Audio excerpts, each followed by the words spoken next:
بسم اللہ الرحمن الرحیم الحمد للہ رب العالمین وصلی اللہ علی محمد وآلہ الطاہرین ولعنۃ اللہ علی اعدائہم اجمعین الی قیام یوم الدین۔ ہماری گفتگو کا موضوع ہے واقعہ عقبہ، اور آج ہماری گفتگو کا عنوان ہوگا کچھ نام جو بعض روایات اہل سنت میں جن کا ذکر ہوا۔ لیکن اس سے پہلے ہم توجہ دلائیں کہ تمام ادیان کا احترام کرنا چاہیے اور تمام مذاہب کا احترام کرنا چاہیے، اور خصوصاً مذاہب اسلامی میں چاہے دیوبندی ہوں، بریلوی ہوں، اہل حدیث ہوں، دروز ہوں، آغاخانی ہوں، بحری ہوں، عباسی ہوں یا علوی ہوں، یا ان کے علاوہ کچھ اور ہوں، یہ سب مسلمان ہیں۔ جو بھی قائل ہو لا الہ الا اللہ محمد رسول اللہ کا، وہ مسلمان ہے۔ ختم نبوت کا قائل ہونا ضروری ہے، بس جو بھی ختم نبوت کا قائل ہو، یعنی ختم نبوت رسول اللہ صلی اللہ علیہ وسلم کا، وہ مسلمان ہے۔ اب ادیان میں بھی نظریات میں اختلاف ہے، مذاہب میں بھی نظریات میں اختلاف ہے، اور محبت کے ساتھ ان کو ڈسکس کرنا چاہیے۔ دنیا اہل سنت میں ہمیشہ سے، حتیٰ رسول اللہ صلی اللہ علیہ وسلم کے فوراً بعد سے تکفیر کا سلسلہ شروع ہوا، اور ہمیشہ ہم نے توجہ دلائی سب سے پہلے جو شکار ہوئے اس تکفیر کے جعلی فتوے کے، وہ ہوئے جناب حضرت مالک ابن نویرہ۔ انہیں اس جعلی فتوے کے ذریعے سے، تکفیر کے ذریعے سے قتل کیا گیا، اور ان کے سر کو تن سے جدا کر کے خالد ابن ولید نے اینٹوں کے طور پہ سر کو استعمال کیا اور اس پہ کھانا پکایا، اور ان سب لوگوں نے کھانا کھایا اور ان کی زوجہ کی حرمت کو پامال کیا گیا، اور بہت ساری مسلمان اور خواتین کی حرمت کو پامال کیا گیا اور انہیں کنیز بنایا گیا۔ تو یہ سلسلہ جو وہاں سے شروع ہوا، یہ چلتے چلتے آج تک چل رہا ہے۔ اب بلا شک اس موضوع کو ڈسکس کرنے کی جو اصل وجہ ہے وہ یہ ہے کہ ہمیں ہر دور میں جھوٹی داستانیں بنا کے قتل کیا گیا، جن میں سے ایک مشہور ترین داستان کی جس کا ہم بار بار ذکر کرتے ہیں کہ جی شیعوں کا قرآن بکری کھا گئی، ایسی کوئی روایت ہمارے یہاں نہیں ہے۔ یہ ایک غلط نظریہ جناب عائشہ نے دیا تھا اپنے ایک غلط فتوے کو جسٹیفائی کرنے کے لیے، کیونکہ وہ فرماتی تھیں کہ بڑی عمر کے افراد کو دودھ پلایا جا سکتا ہے۔ جب ان سے سوال کیا گیا تو انہوں نے فرمایا کہ یہ قرآن میں آیت تھی، کہاں گئی؟ جب پوچھا گیا تو انہوں نے کہا کہ رسول اللہ صلی اللہ علیہ وسلم کے بعد ہم لوگ ان کے کاموں میں مصروف تھے، یعنی ان کی تشییع جنازہ وغیرہ میں، اور اس دوران قرآن میرے بستر کے نیچے تھا، اور بقول حضرت عائشہ کا بکری آئی اور کھا گئی۔ یعنی واضح اللہ سبحانہ و تعالیٰ کی جانب ایک نسبت، اور ساتھ ہی تحریف قرآن کا واضح اقرار، اور یہ سنن ماجہ میں موجود ہے۔ اب اس کو چھپانے کے لیے علماء اہل سنت نے ایک داستان بنائی کہ شیعہ عقیدہ رکھتے ہیں، اور یہ نسبت دے کے انہوں نے ہمیں قتل کروایا۔ اب کیونکہ ہمیں قتل کیا جا رہا ہے صدیوں سے، لاکھوں کروڑوں کی تعداد میں، تو ہماری ذمہ داری ہے کہ ہم اپنے برادران اہل سنت کے سامنے ان کے علماء کی اس سازش کو اور اس چیز کو کلیئر کریں کہ کس طرح سے یہ ہزاروں لاکھوں کروڑوں افراد کو اس طرح سے قتل کرتے چلے آئے ہیں۔ اب بھی اس موضوع کے ڈسکس کرنے کا اصل ہدف یہی ہے۔ بس یہ جو تکفیر کا سلسلہ ہے کہ سارے دیوبندیوں کو بریلوی کافر کہیں، بریلویوں کو دیوبندی کافر کہیں، یہ مل کے اہل حدیث کو کافر کہیں، یہ سب مل کے شیعوں کو کافر کہیں، تو ہم اس کے قائل نہیں ہیں۔ ہم ان سب کو مسلمان مانتے ہیں، ان کی جان مال عزت آبرو کا احترام کرتے ہیں۔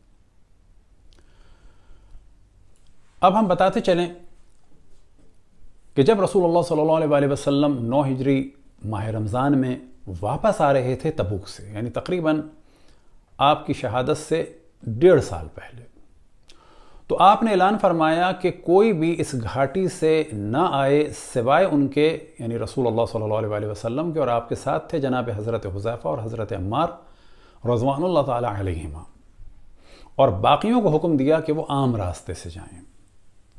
تو عام راستے سے آپ بھی جا سکتے تھے، لیکن در حقیقت یہ اللہ سبحانہ و تعالیٰ کے حکم سے ایک امتحان تھا، تاکہ بعد میں حق اور باطل میں تمیز ہو۔ لہذا منافقین کو پہچاننے کے لیے بحکم خداوند تبارک و تعالیٰ رسول اللہ صلی اللہ علیہ وسلم نے جو معیار قرار دیا وہ ہے محبت اہل بیت علیہم الصلاۃ والسلام، اور خصوصاً محبت مولا امیر المؤمنین علیہ الصلاۃ والسلام۔ لہذا آپ نے ارشاد فرمایا یا علی لا یحبک الا مؤمن ولا یبغضک الا منافق، کہ اے علی تم سے کوئی محبت نہیں کر سکتا مگر یہ کہ وہ مومن ہوگا، اور کوئی بغض نہیں رکھ سکتا مگر یہ کہ وہ منافق ہوگا۔ اب یاد رکھیں کہ بغض کا تعلق دل سے ہے، لیکن اگر کسی کی زبان پر توہین آ جائے مولا امیر المؤمنین کی، اور کوئی جنگ کرے، تلوار کھینچے، ان کی تکفیر کرے، تو وہ تو بلا شک منافق ہے۔ اب یہ جو منافق ہیں یہ یا 12 ہیں یا 13 یا 14 یا 15، تو 12 تو کنفرم ہے، اور زیادہ مشہور قول بھی یہ ہے۔ ان منافقین کو حضرت عمار نے بھی پہچانا اور حضرت حذیفہ الیمان نے بھی پہچانا۔ اسی طریقے سے ان منافقین کا علم حضرت ام سلمہ کو بھی تھا، اسی طرح سے ان منافقین کا علم جناب خاتم الاصحاب حضرت ابو طفیل یعنی جناب حضرت عامر بن واصلہ رضوان اللہ تعالی علیہ کو بھی تھا، اور جناب حذیفہ رضوان اللہ تعالی علیہ اور جناب خاتم الاصحاب حضرت عامر بن واصلہ جناب حضرت ابو طفیل کی جو روایات خصوصاً اس موضوع میں نقل ہوئیں وہ جناب ولید بن جمیع سے ہوئیں، کہ جنہیں بعض جگہ ولید بن جمیع لکھا جاتا ہے، اور یا پھر ان کے والد کے نام کے ساتھ ولید بن عبداللہ بن جمیع۔ لہذا کتب رجال میں انہیں لکھا جاتا ہے ولید بن جمیع یا ولید بن عبداللہ بن جمیع، اور یہ کہا جاتا ہے کہ بعض دفعہ وہ منسوب ہیں اپنے دادا کی جانب، یعنی جناب ولید منسوب ہیں اپنے دادا جمیع کی جانب۔ اب یہ ذہن میں رہے کہ واقع عقبہ کی جو روایات ہیں وہ خصوصاً جناب ولید بن جمیع سے اور یا دیگر ان حضرات سے نقل ہوئیں کہ جنہوں نے نقل فرمائی ہیں یا جناب حذیفہ سے یا جناب حضرت ابو طفیل سے۔ تو ہم یہ دیکھتے ہیں کہ جناب ابو طفیل کو بھی ایک طرح سے ان کی تکفیر کی گئی، کیونکہ جب علماء اہل سنت یہ لکھیں کہ یہ غالی تھے، رافضی تھے اور کٹر شیعہ تھے، اور یہ کہ یہ جناب مختار کے پرچمدار تھے، ان کے علمدار تھے یا ان کی فوج کے کمانڈروں میں سے تھے، اور پھر جناب مختار کو بھی کافر کہا جائے، پھر ان کے لیے کہا جائے کہ یہ رجعت کے قائل تھے، تو اس کے معنی یہ ہے کہ انڈائریکٹ وے میں ایک صحابی کو کافر کہا جا رہا ہے، یعنی جناب خاتم الاصحاب، کہ ان جیسا کوئی بھی نہیں ہے اصحاب کے درمیان، کیونکہ وہ آخری ہستی تھے کہ جنہوں نے رسول اللہ صلی اللہ علیہ وسلم کی زیارت کی تھی، اور وہ فرماتے تھے کہ میرے علاوہ کوئی اس وقت ایسا نہیں ہے دنیا میں جو دعویٰ کر سکے کہ اس نے رسول اللہ صلی اللہ علیہ وسلم کو دیکھا ہے۔ لیکن ان کو بھی علماء اہل سنت نے کٹر شیعہ، غالی، رافضی اور رجعت پر یقین رکھنے والے اور اسی طرح سے مختار کے کمانڈر کہہ کے ان کو ایک طرح سے انڈائریکٹ وے میں کافر کہا گیا، جیسا کہ پہلے ہم نے توجہ دلائی۔ بعد میں کچھ نے اٹیک کیا جناب ولید بن جمیع پر۔ وجہ یہ ہے کہ جو روایات آ رہی تھیں کہ جن میں نام تھے کچھ لوگوں کے کہ جنہوں نے رسول اللہ صلی اللہ علیہ وسلم کو قتل کرنا چاہا، وہ نقل ہوئی جناب ولید بن جمیع سے۔ تو علماء اہل سنت کی یہ روش رہی ہے کہ شخصیت کو خراب کر دیتے ہیں، بالکل ویسے ہی جیسے کہ جناب حضرت مالک ابن نویرہ کو کافر قرار دے دیا گیا خالد ابن ولید کو بچانے کے لیے، کیونکہ اب کیسے بتائیں کہ صحابی نے صحابی کو مار دیا، اب زیادہ ان کے فیور میں تھے خالد ابن ولید، تو ان کو بچانے کے لیے اور جناب ابو بکر کو بچانے کے لیے کیا کیا جائے، تو جناب حضرت مالک ابن نویرہ کو کافر کر دیا۔ تو یہ ایک روش چلی آ رہی ہے، یہ ایک پالیسی کا حصہ ہے کہ جو سابقہ زمانے سے شروع ہوا اور اب تک چل رہا ہے۔ اب جو نام بیان ہوں گے ہم ان پر کوئی اصرار نہیں کرتے، اس موضوع کو صرف اس وجہ سے ڈسکس کر رہے ہیں کہ کل کلا کو اگر کہیں یہ نام کسی شیعہ کتاب میں مل جائیں یا کسی شیعہ ذاکر یا عالم سے سن لیا جائے، تو پھر یہ جو FIR والا سلسلہ ہوا ہے کہ اس کو انشاءاللہ ہم ابھی تفصیل سے ڈسکس کریں گے، اور اتنا بتاتے چلیں کہ اگر FIR کٹوانی ہی ہے تو سب سے پہلے تو بخاری پہ کٹوائیں، کہ جس میں توہین رسالت کی صرف ایک ہی روایت آپ کے سامنے بیان کرتے ہیں کہ رسول اللہ صلی اللہ علیہ وسلم نے معاذ اللہ کئی دفعہ خودکشی کی کوشش کی۔ جس بخاری میں رسول اللہ صلی اللہ علیہ وسلم پر خودکشی کی تہمت ہو، اس کتاب کو صحیح کہنے والے کس طرح سے توہین رسالت کے دعوے دار بنتے ہیں، تو اس موضوع کو تو ڈسکس کریں گے۔ اب آپ کے سامنے ہے مسند احمد ابن حنبل۔ تو سب سے پہلے ہم بتاتے ہیں چند مثالیں آپ کے سامنے پیش کریں کہ واقع عقبہ جو ہم تک پہنچا ہے یعنی کتب اسلامی تک، وہ خصوصاً جناب عمار رضوان اللہ تعالیٰ علیہ، جناب حضرت حذیفہ الیمان رضوان اللہ تعالیٰ علیہ، اور جناب حضرت ابو طفیل رضوان اللہ تعالیٰ علیہ، اور ان کے بعد بعض دیگر اصحاب سے، خصوصاً تابعیوں میں سے ایک جناب ولید بن جمیع سے۔ تو ساری روایات تو آپ کے سامنے ہم بیان نہیں کر رہے، لیکن اس وقت فقط کچھ چیزیں بیان کر دیتے ہیں تاکہ آپ کو پتہ چلے کہ ان لوگوں کو کیوں خراب کیا گیا۔ اب آپ کے سامنے مسند احمد ابن حنبل جلد نمبر 10 مکتبہ رحمانیہ کی ہے، ترجمہ ہے مولانا محمد ظفر اقبال صاحب کا۔ صفحہ نمبر ہے اس کا 953 اور 54، اور اس میں آپ سب سے اوپر اگر دیکھیں، کیونکہ 2 پیج کا ہم نے ایک ساتھ اسکین کر دیا ہے، تو حدیث نمبر ہے 24202، حدثنا یزید، اور پھر اس کے بعد اگر آپ دیکھیں تو لکھا ہے انبأنا الولید یعنی ابن عبداللہ بن جمیع۔ تو یہ ہم نے نیلے سے اس کو واضح کر دیا ہے کہ یہ روایت جو ہے وہ ان سے نقل ہوئی ہے، اور انہوں نے نقل کی ہے جناب حضرت ابو طفیل سے۔ تو اگلا نام ہے ان ابی طفیل۔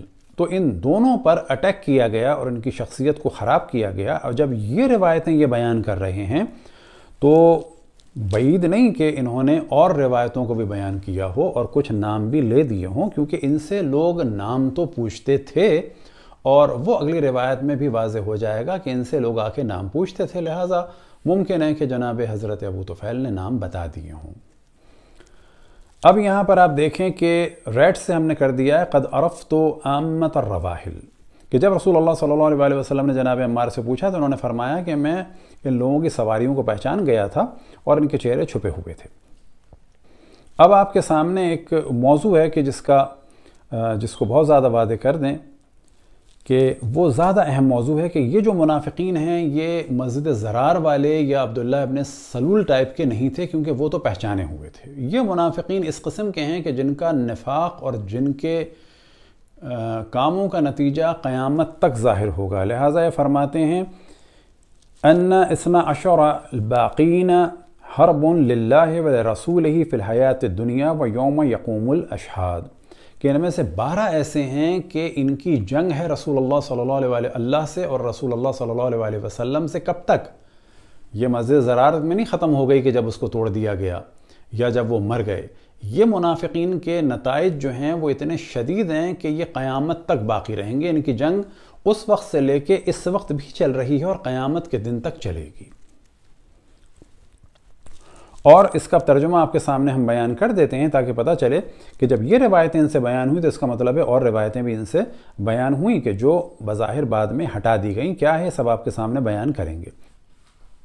حضرت ابو طفیل سے مروی ہے کہ جب نبی علیہ السلام غزوہ تبوک سے واپس آ رہے تھے تو راستے میں منادی کا حکم دیا۔ اس نے یہ اعلان کر دیا کہ نبی نے گھاٹی کا راستہ اختیار کیا ہے، اس راستے پر کوئی نہ جائے۔ نبی علیہ السلام کے آگے حضرت حذیفہ اور پیچھے حضرت عمار تھے کہ اچانک کچھ سواریوں پر ڈھاٹا باندھے ہوئے لوگوں کا ایک گروہ سامنے آ گیا جنہوں نے حضرت عمار کو گھیر لیا۔ حضرت عمار پیچھے تھے، وہ ان سواریوں کے چہروں پر مارنے لگے۔ نبی علیہ السلام نے خطرے کا احساس ہوتے ہی حضرت حذیفہ سے سواری روکنے کے لیے کہا اور نیچے اتر آئے۔ پھر نبی اس گھاٹی سے اترنے لگے، اسی دوران حضرت عمار بھی واپس آ گئے۔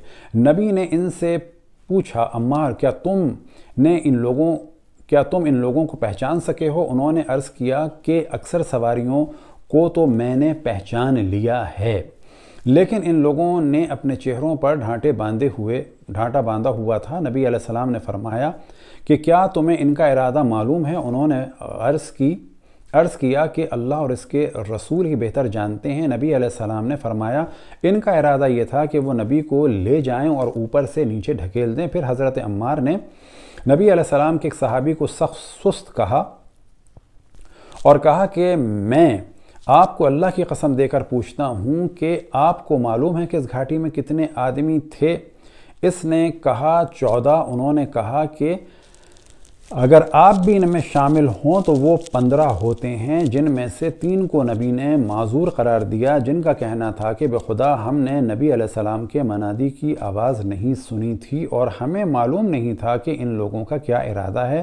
حضرت عمار رضی اللہ تعالیٰ عنہ نے فرمایا کہ میں گواہی دیتا ہوں کہ وہ 12 آدمی جو باقی بچے وہ دنیا کی زندگی اور گواہوں کے اٹھنے کے دن دونوں موقعوں پر اللہ اور اس کے رسول سے جنگ کرنے والے ہیں، ولید کہتے ہیں۔ اب یہاں پر پھر دقت کریں کہ یہی جناب ولید بن جمع کا موضوع آیا۔ ولید کہتے ہیں کہ حضرت ابو طفیل نے اسی غزوے کے متعلق بتایا تھا کہ نبی علیہ السلام نے جب پانی کی قلت کا علم ہوا تو ان لوگوں سے فرما دیا تھا اور منادی نے یہ اعلان کر دیا تھا کہ نبی علیہ السلام سے پہلے کوئی شخص پانی پر نہ جائے، لیکن نبی علیہ السلام جب وہاں پہنچے تو کچھ لوگوں کو وہاں پر موجود پایا جو ان سے پہلے وہاں پہنچ گئے تھے۔ اس دن نبی علیہ السلام نے انہیں لعنت ملامت کی، یعنی ان پر لعنت بھیجی۔ فَلَعَنَهُمْ رسول اللہ صلی اللہ علیہ وآلہ وسلم یومئذ۔ تو پہلی بات یہ واضح ہو گئی کہ یہ روایت جناب ابو طفیل سے اور جناب حضرت ولید ابن جمع سے نقل ہوئی۔ اب آپ کے سامنے پیج نمبر 954 اور 55 ہے اور حدیث نمبر 24203 ہے، اور یہاں پر بھی اگر آپ دیکھیں تو ایک موضوع آتا ہے کہ جس کے بارے میں ہم توجہ دلائیں اور اس کو دوبارہ بیان کر رہے ہیں، اور وہ موضوع یہ ہے کہ حضرت ابو طفیل کو بھی ان منافقین کا علم تھا اور لوگ ان سے بار بار پوچھتے تھے۔ عبداللہ بن عثمان کہتے ہیں کہ ایک مرتبہ میں حضرت ابو طفیل کے گھر میں داخل ہوا تو انہیں خوشگوار موڈ میں پایا۔ میں نے اس موقع کو غنیمت سمجھ کر فائدہ اٹھانے کی سوچی، چنانچہ میں نے ان سے عرض کیا کہ اے ابو طفیل، وہ لوگ جنہیں نبی علیہ السلام نے لعنت ملامت کی تھی وہ کون تھے؟ ابھی انہوں نے مجھے ان کے متعلق بتانے کا ارادہ ہی کیا تھا کہ ان کی اہلیہ سودا نے کہا کہ اے ابو طفیل رک جائیے، کہ آپ کو معلوم نہیں کہ نبی علیہ السلام نے فرمایا کہ اے اللہ، میں بھی ایک انسان ہوں، اس لیے کہ اگر کسی مسلمان کو میں نے کوئی بد دعا دی ہو تو اسے اس شخص کے حق میں تزکیہ اور رحمت کا سبب بنا دے۔ اب یہ جو جملہ ان کا ہے گو کہ یہ مناسب نہیں اور نہیں معلوم کہ حقیقتاً یہ کیا تھا۔ اصل موضوع یہ ہے کہ ان خاتون نے یعنی جناب ابو طفیل کی زوجہ نے حضرت ابو طفیل کو بتانے سے روک دیا۔ وجہ کیا ہے کہ ظاہر ہے کہ جان کا خطرہ تھا۔ اس موضوع کو تفصیل سے جناب حضرت حذیفہ کے موضوع میں اور جناب حضرت ابو طفیل کے موضوع میں ڈسکس کر چکے ہیں۔ بس یہاں یہ معلوم ہوا کہ حضرت ابو طفیل کو ان لوگوں کا علم تھا اور ان کے بعض شاگرد ان سے پوچھتے تھے۔ اب آپ کے سامنے مسند احمد ابن حنبل اور جلد نمبر ہے 16 اور حدیث نمبر ہے عربی میں 23288۔ تو یہاں پر آپ دیکھ سکتے ہیں گرین سے، حدثنا ابو نعیم حدثنا الولید یعنی ابن جمع، اور یہ کس سے نقل ہوئی؟ ابو طفیل ان حذیفہ۔ تو معلوم ہوا کہ یہ روایتیں ان 3 حضرات سے زیادہ نقل ہو رہی ہیں، اور یہاں پر بھی یہی والا موضوع ہے کہ آپ نے تبوک کے واپسی میں منادی فرمائی تھی کوئی اس پانی کی جگہ پر مجھ سے پہلے نہ پہنچے، پھر آپ نے معجزہ دکھا کر وہاں پر سب کو پانی پلایا۔ اور کیا ہے یہاں پر قد سبقہ قوم فلعنہم، کہ ان سے پہلے کچھ لوگ پہنچ گئے تھے ایک گروہ کی صورت میں اور رسول اللہ صلی اللہ علیہ وآلہ وسلم نے ان پہ لعنت فرمائی۔ اس کے بارے میں آپ نیچے دیکھ سکتے ہیں اسنادہ صحیح۔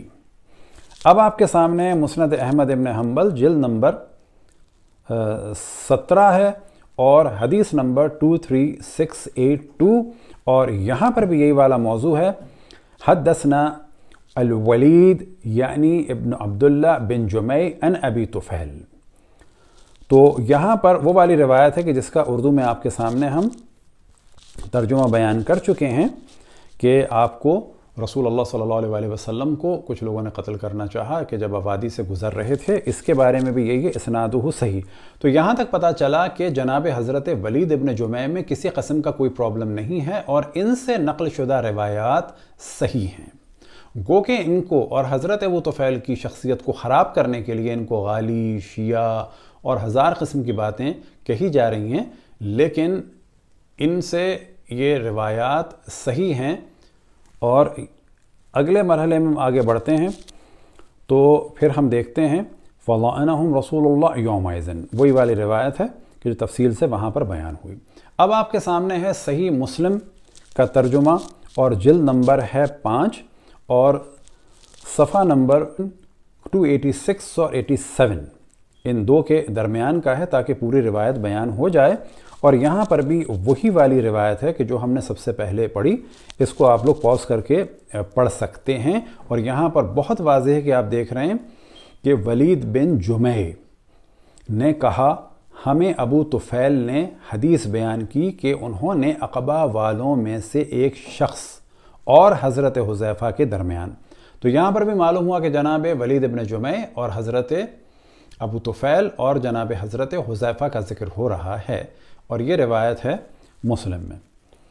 اب اتنا بتاتے چلیں کہ جناب ولید بن جمع کو لوگوں نے ثقہ بھی کہا ہے کہ جو بعد میں ڈسکس ہوگا، اسی طرح سے ان سے سیاہ ستہ میں روایات نقل ہوئی ہیں، وہ کہ بخاری میں نہیں ہے لیکن ادب المفرد میں ان سے روایت نقل ہوئی، مسلم میں نقل ہوئی، اسی طرح سے ترمذی میں، نسائی میں نقل ہوئی، داؤد میں نقل ہوئی، اور اکثریت نے ان کو ثقہ کہا۔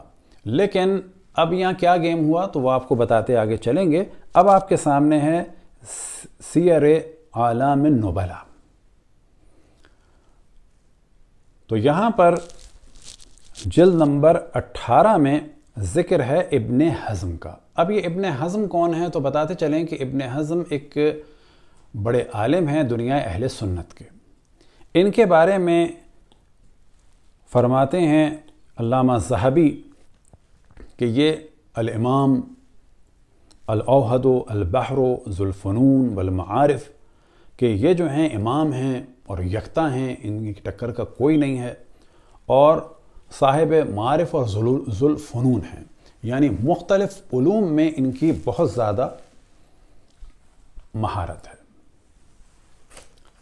یعنی مختلف علوم میں ان کی بہت زیادہ مہارت ہے۔ اب ان کے بارے میں بتاتے چلیں کہ یہ پیدا ہوئے 384 میں یعنی قمری حساب سے، اور عیسوی کے حساب سے 994 میں، یعنی 1000 سال سے زیادہ ان کو ہو گئے ہیں، اور وفات ان کی ہوئی 456 میں، یعنی 1064 عیسوی میں یہ دنیا سے رخصت ہوئے۔ یہ تھے اندلس کے، یعنی آج کل جو اندلس ہے، اندلوسیہ، کہ جو اس وقت اسپین کا ایک صوبہ اور علاقہ مانا جاتا ہے، یہ وہاں پر تھے۔ ان کے والد بھی بنو امیہ کے وزیروں میں سے ایک وزیر تھے، وہ بنو امیہ کے جن کی وہاں پر حکومت تھی، لہٰذا ان کے والد منصور ابن ابی عامر کے وزیر تھے، اور بعد میں منصور کے بیٹے عبد الرحمن مظفر کے وزیر ہوئے۔ اسی طرح سے خود ابن حزم بھی بنو امیہ کے دربار ہی سے تعلق رکھتے تھے، اور بنو امیہ کے وزراء میں سے ایک وزراء تھے، یعنی باپ بھی اور خود یہ بھی، اور یہ وزیر رہے عبد الرحمن المرتضیٰ کے، اور بعد میں عبد الرحمن المستظہر کے، اور پھر ہشام المعتمد کے، یعنی دربار بنو امیہ سے ان کا تعلق تھا۔ اور ان کے کارناموں میں سے کارنامہ یہ ہے کہ یہ اہل بیت کے فضائل سے، ایک تو ظاہر ہے کہ جو ان کی کیفیت ہو سکتی ہے واضح ہے کیونکہ یہ بنو امیہ کے درباری علماء میں سے تھے، اور دوسری بات یہ کہ یہ شیعوں کی اور اہل بیت کے نظریات کی مخالفت بھی کرتے تھے۔ انہوں نے جناب حضرت ابو طفیل کی بھی شخصیت کو خراب کیا، اور ولید بن جمع کی شخصیت کو بھی خراب کیا۔ اب یہ ذہن میں رہے کہ جس طرح سے بعض کتابیں بعض علاقوں میں پائی جاتی ہیں، آج بھی یہ موضوع ہے کہ جی فلانی جگہ پر یہ والا نسخہ ہے اور فلانے ملک میں یہ والا نسخہ ہے، تو جتنے بھی خطی نسخے ہوتے ہیں وہ کسی علاقے میں کسی قسم کے ہوتے ہیں، کسی علاقے میں کسی قسم کے ہوتے ہیں۔ تو پورا ایک مکتبہ اور ایک سلسلہ تھا، یہ حجاز اور عراق والا الگ تھا، اور بالکل ایک جسے کہا جائے اس زمانے سے کٹا ہوا ایک علاقہ اندلس، اور وہاں کی کتابیں الگ تھیں۔ علماء اہل سنت عام طور پر اگر کوئی چیز پکڑی جاتی تھی تو اگلے کاتب سے کہتے تھے اس کو ہٹا دو، کچھ ان میں سے کہتے تھے نہیں کوئی حرج نہیں ہے۔ آج بھی یہ سلسلہ چل رہا ہے، لہٰذا بعض ویب سائٹیں جو اس وقت سلفیوں کی ہیں یا وہابیوں کی ہیں یا دیوبندیوں کی ہیں، وہ کوشش کرتے ہیں کہیں کہ جی خلاصہ ہے تاکہ ان روایات کو ہٹا دیا جائے۔ یہی معاملہ تھا اندلس میں، تو کچھ کتابیں وہاں پر پہنچیں اور وہاں پر یہ چیزیں تھیں۔ بعد میں جیسے کہ آج کل بھی کہا جاتا ہے کہ اس کتاب کو ختم کرو، اس کتاب کو ختم کرو، جس طرح سے شیخ اسماعیل کی، کہ جسے اسماعیل شہید کہا جاتا ہے، تقویۃ الایمان، اب یہ ایک ایسی کتاب ہے جس میں توہین رسالت ہے۔ بریلوی اس کو نہیں مانتے، لیکن سابقہ زمانے میں ہوتا تھا اس قسم کی کتابوں کو جلدی یا تو ضائع کرتے تھے یا پھر ان کو اگلی جو کتابت ہوتی تھی، کیونکہ اس زمانے میں چھپتی نہیں تھی، تو کہا جاتا تھا اس کو بھی ہٹا دو، اس کو بھی ہٹا دو، اس کو بھی ہٹا دو۔ تو یہ ایک پورا سلسلہ تھا کہ جس میں فضائل اہل بیت کو ہٹایا جاتا تھا، ان کے دشمنان کے ذکروں کو کم کیا جاتا تھا، لیکن اس کے بعد بھی خداوند تبارک و تعالیٰ کا شکر ہے کہ فضائل اہل بیت بھی باقی رہے اور ان کے دشمنوں کا بھی ذکر باقی رہا، کیونکہ کچھ علماء ہٹانے کے فیور میں تھے، کچھ علماء کہتے تھے کہ ان کو باقی رکھا جائے۔ اب آپ کے سامنے ہے المحلہ، کہ جو ابن حزم کی مشہور ترین کتابوں میں سے کتاب ہے۔ اب یہ ذہن میں رہے کہ یہ فقہ ظاہری پہ چلنے والے تھے، اور ان کے پاس جو کتابیں تھیں وہ کتابیں تھیں کہ جو اس وقت اندلس میں ہوا کرتی تھیں۔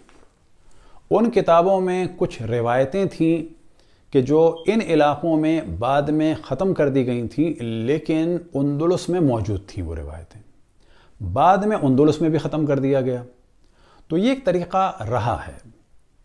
عیناً یہی طریقہ تھا کہ جو بعض رہبائے وغیرہ کرتے تھے کہ جو ان کے کام کی چیزیں نہیں ہوتی تھیں یا جو ان کی مخالفت میں ہوتی تھیں، ان کو وہ ضائع کرا دیتے تھے، اور اسی طرح سے سابقہ ادیان کی کتب میں تحریف ہوئی۔ تو کتب اہل سنت میں عام طور پر کوشش کی جاتی تھی، اور اس کو ہم تفصیل سے ذکر کریں گے کہ ان چیزوں کو پرپزلی حکم کے تحت ہٹایا گیا۔ اب جو روایت ہے وہ بظاہر ایک خطرناک روایت ہے، لیکن ہم یہ اصرار نہیں کرتے کہ یہ آپ مانیں اور ضرور مانیں۔ اس کو ہم صرف اس وجہ سے بیان کر رہے ہیں کہ کل اگر کہیں آپ دیکھ لیں اس موضوع کو لکھا ہوا کسی شیعہ کتاب میں یا کسی عالم سے یا ذاکر سے، تو پھر یہ نہ کہیں کہ جی توہین صحابہ کر دیا اور اس کے بعد آپ شور مچائیں۔ پھر ہم اس بات کی جانب توجہ دلائیں گے، ہم اصرار نہیں کرتے کہ آپ اسے ضرور مانیں، لیکن یہ ذہن میں رہے کہ یہ والے موضوعات شیعوں میں بھی ہیں، یہ والے موضوعات سنیوں میں بھی ہیں۔ ہمارے یہاں بھی بعض نام ہیں کہ جن میں روایات ہیں کہ جن میں نام آئے ہیں کہ کن کن لوگوں نے رسول اللہ صلی اللہ علیہ وسلم کو قتل کرنا چاہا تبوک سے واپسی میں عقبہ میں۔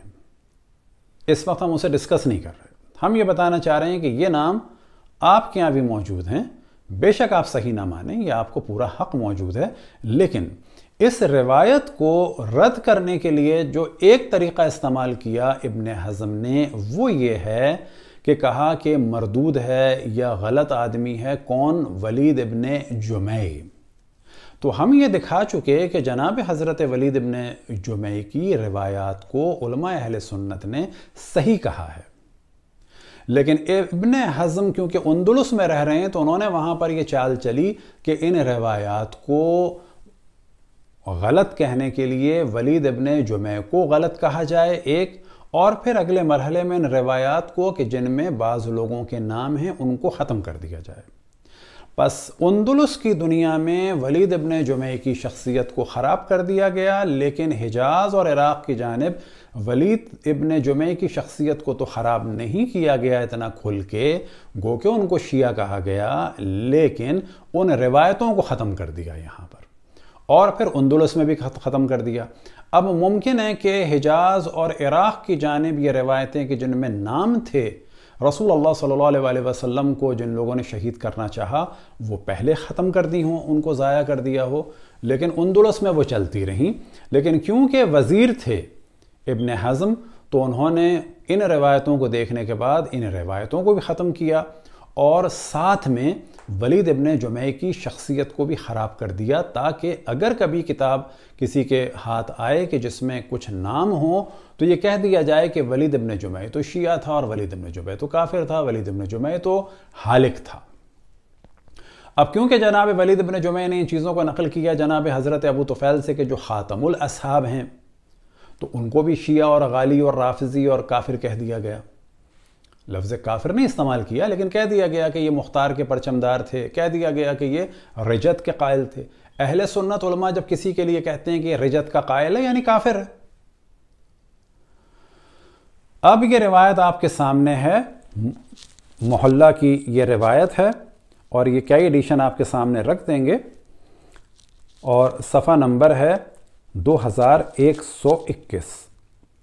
اب یہاں پر فرماتے ہیں وَأَمَّا حَدِيثُ حُذَيْفَةَ فَسَاقِطٌ۔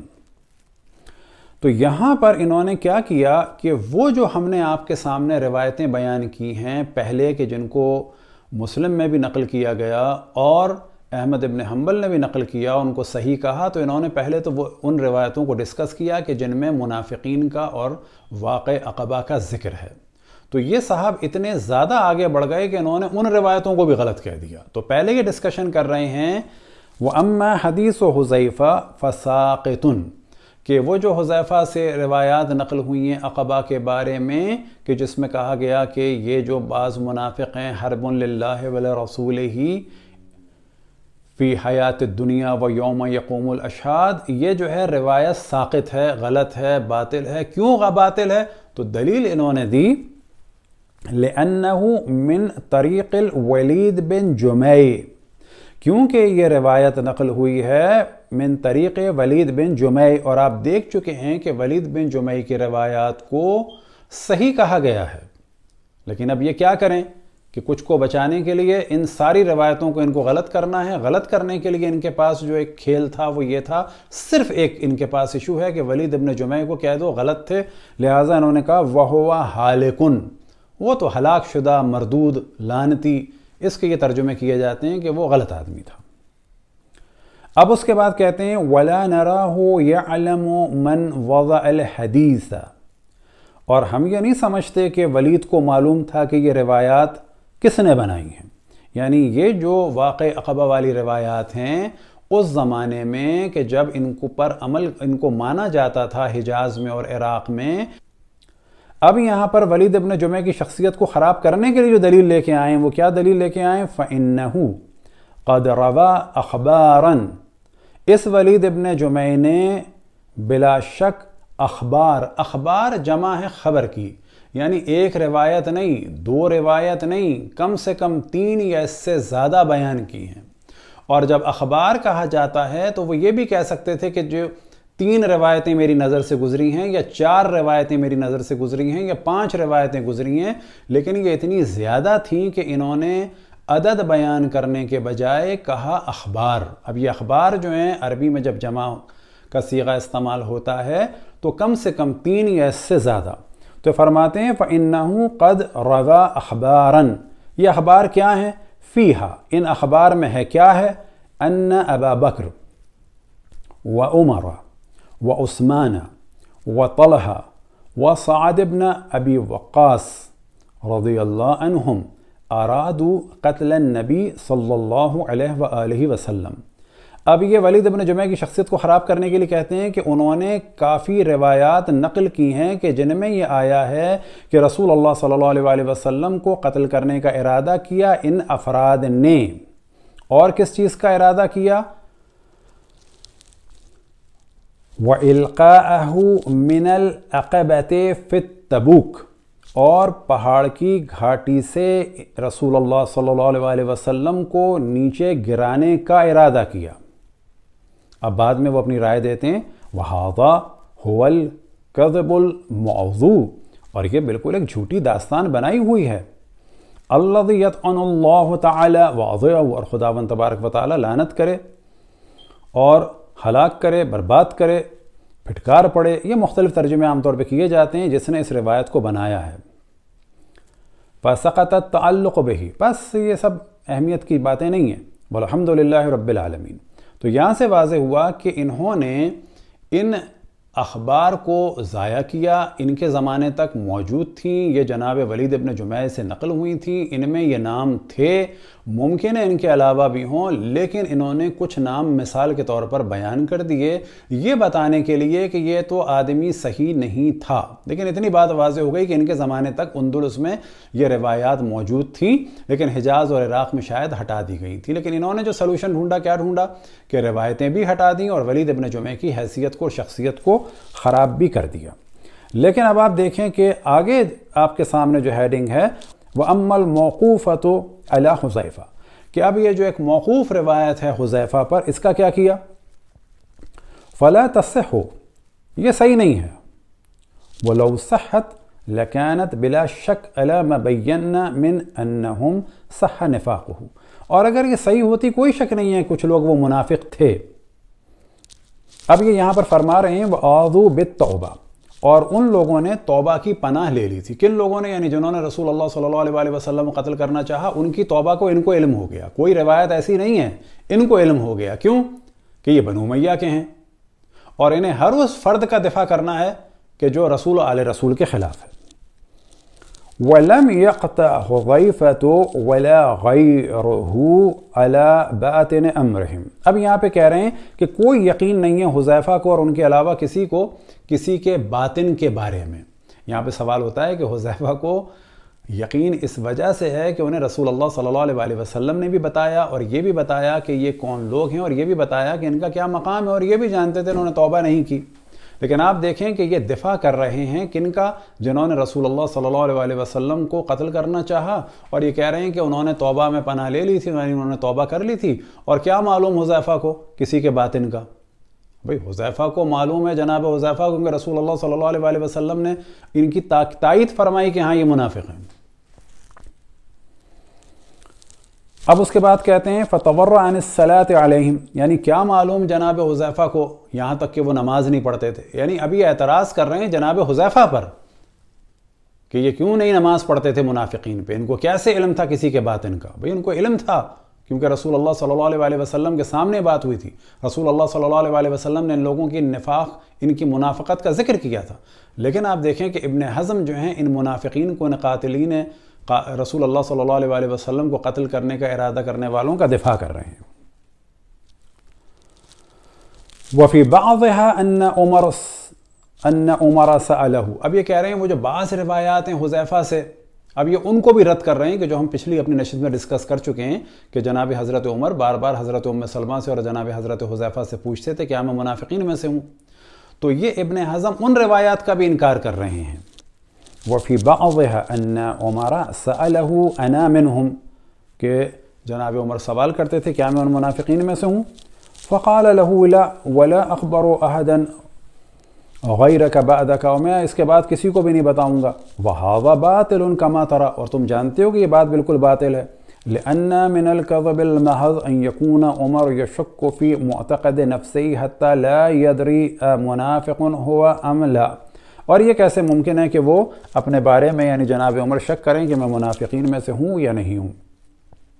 بس معلوم ہوا کہ ابن حزم نے کوشش کی کہ جتنی بھی روایات عقبہ کے بارے میں خصوصاً جناب حذیفہ سے نقل ہوئیں ان کو بھی شک میں ڈال دیں اور منافقین کا دفاع کریں، حتیٰ انہوں نے کہہ دیا ان منافقین نے توبہ کر لی تھی۔ یہ کتنا بڑا دعویٰ ہے کہ جو فرما رہے ہیں وَآذُوا بِالتَّوْبَةِ، اور انہوں نے پناہ لے لی تھی توبہ کے ذریعے سے، یعنی وہ پاک ہو گئے تھے۔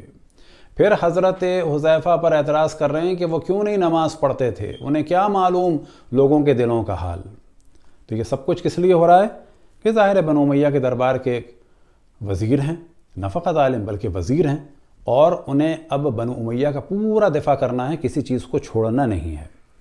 اب آپ کے سامنے ہے ایصال فی محلہ بالآثار، تو یہاں کی یہ ہے جلد نمبر 12 اور اس کا بھی آپ کے سامنے صفحہ موجود ہے کہ اس چھاپ میں بھی یہ سب کچھ موجود ہے۔ اما حدیث حذیفہ فساقط، اب آپ کے سامنے ایک پرانی چھاپ ہے جلد نمبر 11 ہے اور منیریہ کی ادارت و طبع المنیریہ کی ہے یہ، اور یہ ایک پرانا اس کا ورژن ہے اور صفحہ نمبر 224 میں ہم نے پیلے سے ہائی لائٹ کر دیا ہے، یہ بھی یہی والا موضوع ہے۔ اب یہاں پر آپ دیکھیں کہ انہی ابن حزم نے المحلہ بالآثار میں آپ دیکھیں جلد نمبر 2 میں کس طرح سے جناب ابو طفیل کی شخصیت کو خراب کیا، اور یہ آپ تفصیل سے ان کے بارے میں جو ہمارا ڈسکشن ہے خاتم الاصحاب کے بارے میں کہ آپ اس کو دیکھ سکتے ہیں کہ وہاں پر یہ ہے کہ غالی کافر منافق کے نام سے یہ موجود ہے۔ والثانی، اب یہ دوسری دلیل دیتے ہیں اس اپنے موضوع میں، ان ابا طفیل صاحب رایت المختار، کہ ابو طفیل کہ جو مختار کا علمدار تھا۔ اب یہ کیوں کہہ رہے ہیں یہ؟ یعنی حضرت ابو طفیل ایک صحابی کی شخصیت کو، جناب مختار کو تو پہلے کافر کہہ چکے ہیں، اب ان کا جو علمدار ہے وہ بھی کیا ہوگا؟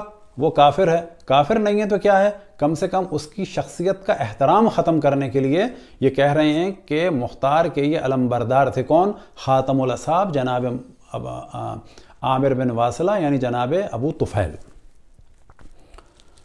اور اس کے بعد کہہ رہے ہیں انہو کان یقول بالرجع، اور جناب ابو طفیل کی شخصیت کو خراب کرنے کے لیے کیا کہہ رہے ہیں کہ یہ رجت کے قائل تھے، یعنی ان کے حساب سے یعنی کافر تھے، یعنی صحابی کو بڑے آرام سے محلہ صاحب محلہ ابن حزم جو ہیں وہ کافر کہہ رہے ہیں۔ اب اس کے بعد آپ دیکھیں جلد نمبر 1 میں محلہ میں یہ دوبارہ جو ہے حضرت مختار کو کافر بھی کہہ رہے ہیں، لہٰذا ایک تابعی کون؟ ابو عبداللہ الجدلی کو، کہ اس کے لیے ان کے لیے کیا فرما رہے ہیں؟ صاحب رایت الکافر المختار۔ وہاں پر جناب خاتم الاصحاب ابو طفیل کی شخصیت کو خراب کیا، اور یہاں پر ان کی شخصیت کو خراب کر رہے ہیں۔ کس کی شخصیت کو؟ کہ جو ایک تابعی ہیں۔ علماء اہل سنت کسی بھی وقت کسی کو بھی کافر قرار دے سکتے ہیں، چاہے وہ اصحاب میں سے کیوں نہ ہوں، جیسے کہ جناب ابو طفیل، اور اسی طرح سے کافر قرار دیا کس کو؟ جیسے کہ جناب حضرت مالک ابن نویرہ کو۔ اب آپ کے سامنے بحر الزخار، تو یہاں پر بھی یہی موضوع ہے کہ مسند بزار جلد نمبر 7، تو یہاں پر آپ دیکھیں کہ بڑی تیزی سے گفتگو کرتے ہیں کیونکہ اب صرف ہم جناب ولید کے بارے میں گفتگو کریں گے کہ ان کی کیا حیثیت ہے۔ تو یہاں پر بھی یہی ہے کہ اس روایت کو نقل کرنے کے بعد کہ یہ ولید بن جمیع سے نقل ہوئی ان ابی طفیل، اب آخر میں کیا کہتے ہیں ان کی شخصیت کو خراب کرنے کے لیے؟ ان سب کا ہدف یہ ہے کہ واقع عقبہ والی روایات کو کسی طرح سے بالکل ضائع کر دیا جائے، اس کی حیثیت کو ختم کر دیا جائے۔ والولید بن جمیع ھذا فمعروف الا انه كانت فیہ، کہ ولید ابن جمیع جو ہے معروف ہیں لیکن ان میں ایک پرابلم ہے، وہ پرابلم کیا ہے؟ فیہ شیعیت شدیدت، کہ ولید ابن جمیع میں شدید شیعت ہے۔ اب یہاں پر یہ کیا پیغام دینا چاہ رہے ہیں اپنے چاہنے والوں کو؟ کہ ولید ابن جمیع کی روایات کو نہ مانا جائے، کیوں؟ کہ یہ کٹر شیعہ ہیں۔ کون ہیں یہ؟ تابعی ہیں۔ کس کے شاگرد ہیں؟ صحابی یا جناب ابو طفیل کے، لیکن انہوں نے ابو طفیل کو کب چھوڑا جو شاگرد کو چھوڑیں گے؟ یہ تو اللہ کا بڑا کرم ہوا، لطف ہوا کہ جناب حذیفہ کو چھوڑ دیا، ورنہ انہیں بھی کہتے تھے کافر، جس طرح سے جناب حضرت مالک ابن نویرہ کو کہہ دیا۔ اب آپ کے سامنے سیر اعلام النبلاء جلد نمبر 3 اور صفحہ نمبر ہے 467۔ اب یہاں پر آپ دیکھیں جناب ابو طفیل کے بارے میں، یہ کون ہے؟ خاتم الاصحاب۔ ان کا پہلا انٹروڈکشن ہی ہے خاتم من رأى رسول اللہ فی الدنیا۔ اب ان کے بارے میں کیا کہتے ہیں؟ وَاسْمُ ابی طفیل عامر ابن واصلہ ابن عبداللہ بن عمر اللیثی الکنانی الحجازی، اور بعد میں کہتے ہیں الشیعی، یعنی آج جن صحابہ کا شور مچانے والے خاتم الاصحاب کو تانا دے رہے ہیں شیعہ ہونے کا، نہ فقط شیعہ ہونے کا، بعد میں کہہ رہے ہیں کانا من شیعت امام علی، لیکن مسئلہ یہاں پر ختم نہیں ہو رہا۔ مسئلہ کہاں پر ختم ہو رہا ہے کہ آخر میں آپ دیکھیں، یہ بیچ والی ہم چیز نہیں پڑھ رہے عبارات کیونکہ ٹائم کافی گزر جائے گا، اور یہ موجود ہے خاتم الاصحاب کے موضوع میں ہم نے ڈسکس کیا ہے۔ قیل ان ابا طفیل کان حامل رایت المختار لما ظہر بالعراق، کہا گیا ہے کہ جناب ابو طفیل حامل رایت مختار یعنی مختار کے علم بردار تھے کہ جب مختار ظاہر ہوئے عراق میں، رضوان اللہ تعالی علیہ علی المختار وعلی ابو طفیل۔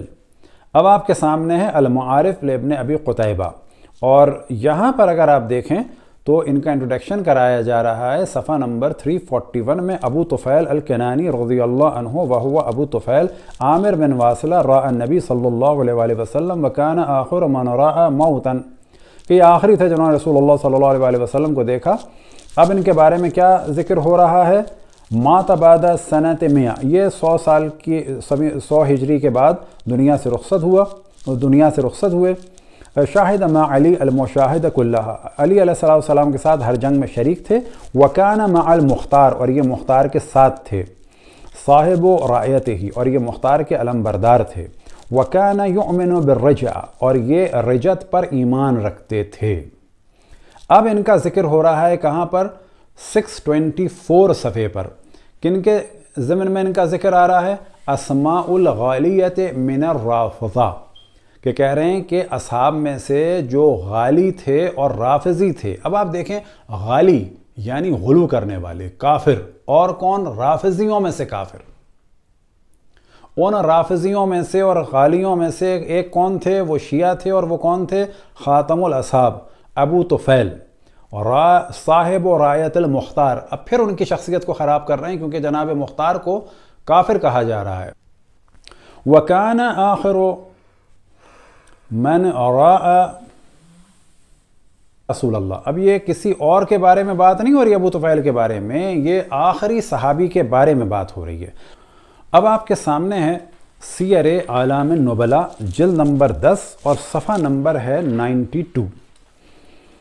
تو یہاں پر آپ دیکھیں کہ کس طرح سے ان روایات کو ختم کرنے کے لیے یہ فرما رہے ہیں، یعنی صاحب سیر اعلام النبلاء ذہبی صاحب۔ قلت کلام الاقران اذا تبرہن لنا انہ بہوا وعصبیت، کہ فرماتے ہیں کہ اگر ہمارے لیے یہ ثابت ہو جائے کہ ہمارے بڑوں نے کچھ باتیں لالچ، ہوا، ہوس اور تعصب کی بنیاد پر کی۔ اب یہاں پر اقران سے مراد ہیں وہ ان کے بڑے علماء اور وہ ان کے فقہ میں اور علم میں ائمہ جو ایک دوسرے کے خلاف بولتے تھے، جیسے کہ امام احمد ابن حنبل جناب ابو حنیفہ کی خوب توہین کرتے تھے۔ تو یہاں پہ کہا جاتا ہے کہ یہ دو اقران ہیں، انہوں نے جو کچھ ایک دوسرے کو کہا ہے تو کیا کرنا چاہیے؟ تو ان کے بارے میں کہتے ہیں لا یلتفت الیہ، تو ان پر توجہ نہیں دینی چاہیے، بل یطوی، ان کو لپیٹ دیں، یعنی غائب کر دیں، چھپا دیں، ولا یروی، اور ان باتوں کو نقل نہیں کرنا چاہیے۔ تو یہ تو ہے ایک پہلی گفتگو کہ ان باتوں کو ڈسکس نہ کریں۔ یہ بالکل وہی موضوع ہے کہ جو دنیا اہل سنت میں کہا جاتا ہے کہ اصحاب کے مشاجرات کا ذکر نہ کیا جائے، لیکن اس سے پہلے کہتے ہیں کہ جو ہمارے ائمہ ہیں جیسے امام ابو حنیفہ وغیرہ، ان کے جو اختلافات تھے، خصوصاً امام احمد ابن حنبل بہت مذمت کرتے تھے ابو حنیفہ صاحب کی، تو ان کو ذکر نہیں کرنا چاہیے۔ لیکن اصل موضوع ڈسکس کر رہے ہیں وہ کیا ڈسکس کر رہے ہیں؟ کما تقرر عن الکف عن کثیر مما شجر بین الصحابۃ وقتالہم، جیسا کہ ہمارا اجماع ہے کہ خاموش رہیں اکثر کے بارے میں جو کچھ اصحاب کے درمیان اختلاف اور جنگیں ہوئیں، یعنی مشاجرات ہوئے اور جو آپس میں جنگیں ہوئیں، کثیر مما شجرہ بین الصحابہ وقتالہم، اصحاب کے درمیان جو اختلافات ہوئے، ایک دوسرے کو برا کہا، لڑائیاں ہوئیں، ان کو بھی ڈسکس نہ کرنے پہ ہمارا اجماع ہے۔ اور جو ان کے درمیان قتال ہوا، قتال کے بعد آپ دیکھیں کیا لکھتے ہیں، رضی اللہ عنہم اجمعین، یعنی ایک دوسرے کو انہوں نے قتل کیا، لیکن خداوند تبارک و تعالیٰ سے ہماری دعا ہے کہ انہوں نے ایک دوسرے کا خون بہایا ہے، جنگیں کی ہیں، لیکن اللہ ان سے راضی ہو جائے۔ تو یہاں پر ہمارے اور اہل سنت کے درمیان جو فرق ہے وہ اصل فرق یہ ہے کہ ہم ان چیزوں کو ڈسکس کرتے ہیں، وہ ان چیزوں کو چھپا دیتے ہیں۔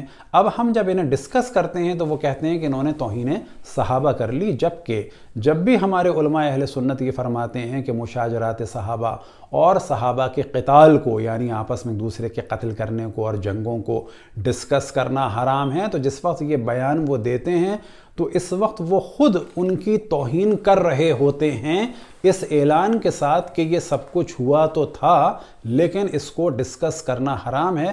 یہ بالکل ایسا ہے جیسے کوئی شخص کہے کہ میرے باپ کے شراب پینے کا ذکر نہ کرو، اس ذکر کو وہ رکوا رہا ہے اس اعلان کے ساتھ کہ اس کا باپ شرابی تھا۔ عیناً یہی کیفیت ہمارے برادران اہل سنت کے علماء کی ہے کہ وہ فرماتے ہیں کہ مشاجرات صحابہ کو بیان کرنا حرام ہے، اور جب فرماتے ہیں تو اسی وقت خود بھی مشاجرات صحابہ کا ذکر کر رہے ہوتے ہیں اور صحابہ کی جنگوں اور قتال کا ذکر کر رہے ہوتے ہیں۔ فرق کیا ہے وہ ہم بیان کر چکے کہ ہم اسے بیان کرتے ہیں، وہ کہتے ہیں سب کچھ ہوا تھا لیکن چھپا لو۔ اب اگر کسی کا سر کاٹ کے اینٹوں کے طور پہ استعمال کیا جیسے کہ جناب حضرت مالک ابن نویرہ کا، تو صحیح ہے، اگر ہماری مصلحت میں ہوا تو چھپا دیں گے، اور اگر نہیں ہوا تو ہم انہیں کافر قرار دے دیں گے، کیونکہ ایک بڑی شخصیت کو ہمیں بچانا ہے۔ وَمَا زَالَ يَمُرُّ بِنَا ذَلِكَ فِي الدَّوَاوِينِ وَالْكُتُبِ وَالْأَجْزَاءِ، اور یہ سب کچھ ہمارے اور ہمارے علماء کے سامنے ہیں، یعنی یہ سب کتابوں میں پائے جاتے ہیں۔ لیکن ان کے بارے میں کیا کہہ دیا انہوں نے کہ یہ جو کچھ بھی ہوا ہے یہ سب کیا ہے کہ یہ منقطع ہیں اور ضعیف ہیں، اور بعض ان میں سے جھوٹ ہیں۔ تو ظاہر ہے کہ ایک دفاع تو اپنا انسان کرتا ہی ہے۔ اب کہتے ہیں کہ کیا کیا جائے ان روایات کے ساتھ؟ پس لازم ہے فَيَنْبَغِي طَيُّهُ وَإِخْفَاؤُهُ بَلْ إِعْدَامُهُ، لازم ہے کہ ان روایات کو لپیٹ دیں، طیّہ یعنی چھپا دیں یا ضائع کر دیں، تقریباً اسی معنی میں سب، چھپا دیں، اور کیا کریں؟ بلکہ ان کو نابود کر دیں، یعنی جلا دیں، دریا میں ڈال دیں، لیکن ان کو پبلک کی نگاہ سے ہٹا دیں۔ کیوں ہٹا دیں؟ تو اس کے بعد کہتے ہیں لِتَصْفُوَ الْقُلُوبِ، تاکہ صحابہ کے بارے میں لوگوں کے دل صاف ہو جائیں، وَيَتَوَفَّرَ عَلَى حُبِّ الصَّحَابَہ، اور لوگوں میں صحابہ کی محبت ہو۔ تو اب یہاں سے معلوم ہوا کہ ان کو علم ہے کہ صحابہ نے ایک دوسرے کو قتل کیا، ایک دوسرے کو مارا، ایک دوسرے سے جنگیں کی، ایک دوسرے کی تکفیر کی، لیکن یہ کہتے ہیں کہ چھپا دیں۔ بس ہم میں اور اہل سنت میں صرف ایک فرق ہے، وہ بھی برا مانتے ہیں اصحاب کے بارے میں کہ انہوں نے برا کیا، ہم بھی یہی کہتے ہیں کہ بعض نے برا کیا، وہ کہتے ہیں کہ چھپا دیا جائے، ہم کہتے ہیں کہ نہ چھپایا جائے۔ دین سب کے لیے برابر تھا، فقط یہ کہ اس نے دیکھ لیا تو اس کو ہر جرم کی اجازت ہو گئی، یہ صحیح نہیں ہے۔ اور کیا کیا جائے؟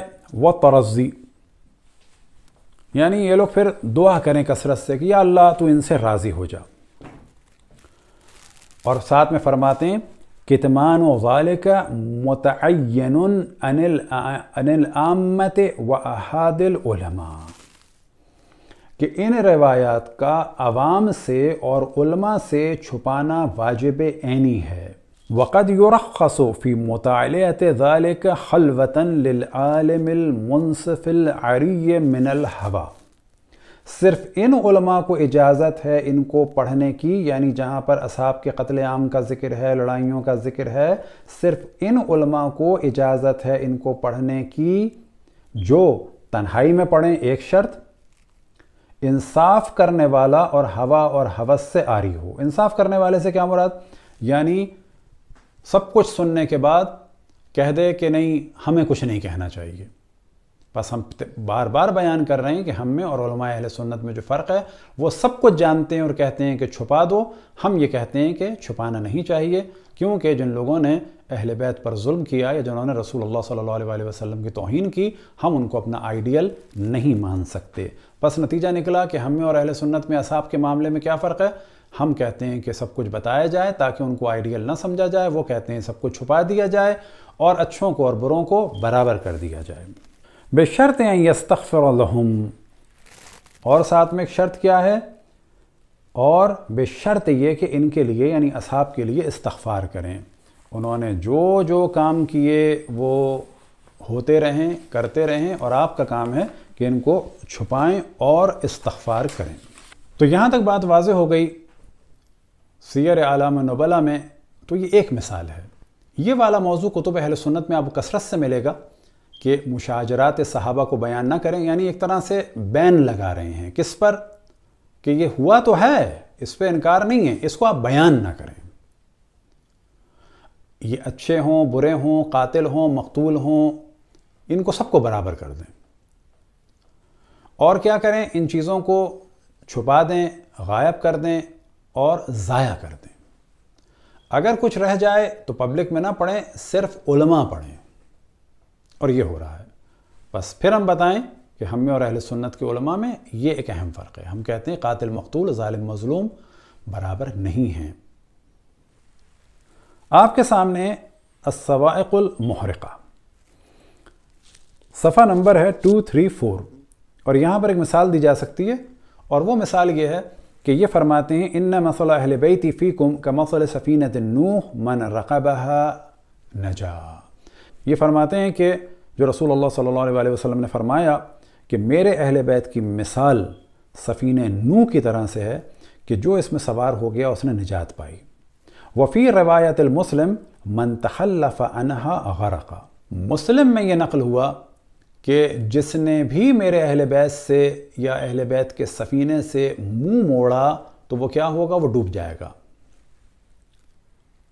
وفی روایت ہلاکا، اور بعض روایت میں آیا کہ وہ ہلاک ہو جائے گا۔ یعنی کیا مراد ہے حدیث سفینہ سے؟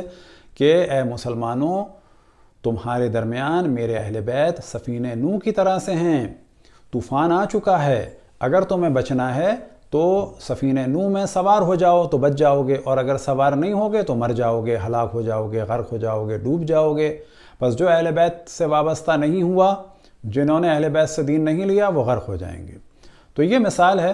یہ فرماتے ہیں کہ مسلم میں آگے جا کے کیا کہتے ہیں کہ مسلم میں یہ جملہ موجود ہے من تخلف عنها غرق، لیکن آپ کو تعجب ہوگا کہ صحیح مسلم میں ان کے زمانے تک یہ روایت موجود تھی کہ جو بعد میں ہٹا دی گئی۔ اب کہا جا سکتا ہے ممکن ہے ان سے غلطی ہو گئی ہو، چلیں جی غلطی ہو گئی ہوگی، لیکن سیر اعلام النبلاء میں اور دیگر علماء نے واضح کر دیا ہے کہ اصحاب کے موضوعات کو چھپایا جائے، اور یہ فتویٰ تو سب کی نگاہوں میں ہی ہے کہ علماء اہل سنت بار بار کہتے ہیں کہ مشاجرات صحابہ کو بیان کرنا حرام ہے، اصحاب کی جنگوں کو بیان کرنا حرام ہے، بس مشاجرات کو بھی مان رہے ہیں اور جنگوں کو بھی مان رہے ہیں۔